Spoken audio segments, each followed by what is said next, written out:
அரசுக்கும் நீதிமன்றத்துக்கும் எனது உண்மையான கண்டனங்களை பதிவு செய்கிறேன்.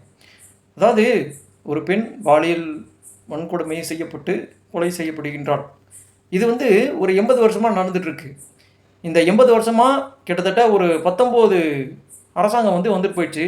ஆனால் இதுக்கான ஒரு சரியான சட்டமும் தீர்வும் அரசாங்க தரப்பிலிருந்து இது வரைக்கும் எடுக்கலை. வன்மையான கண்டனத்துக்குரியதாக இருக்கின்றது.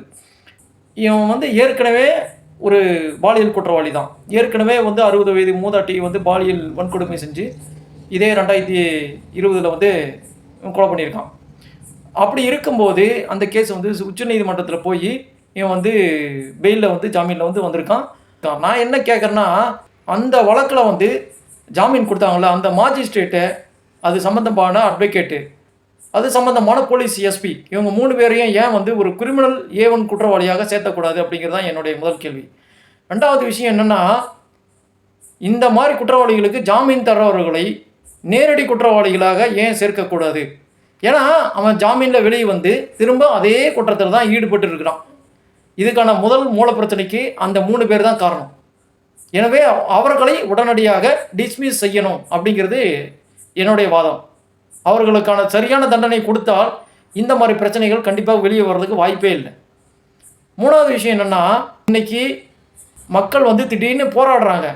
போராட்டம் மட்டும் போதாது, இது ஒரு மிகப்பெரிய பிரச்சனையாக கொண்டாந்து புரட்சிகரமான மாநில அளவிலான ஒரு விஷயத்தை செஞ்சால் மட்டும்தான் இதுக்கான சட்டத்தை நம்மளால் கண்டிப்பாக கொண்டாட முடியும்.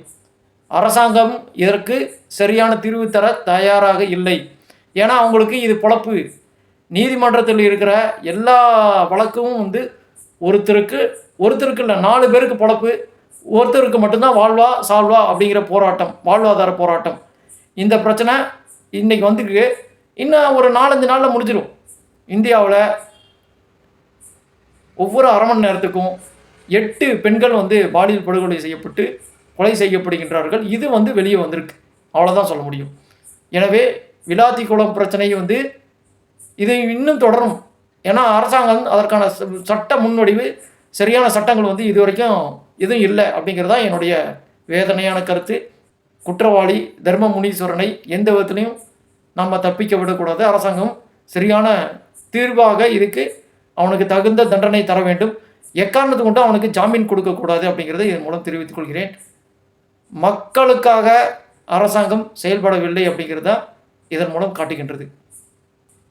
விளாத்திக்குளம் பெண் அந்த இறந்து போன குடும்பத்திற்கு எனது ஆழ்ந்த வருத்தங்களையும் அஞ்சலிகளையும் தெரிவித்துக் கொள்கிறேன். ஆழ்ந்த இரங்கல்.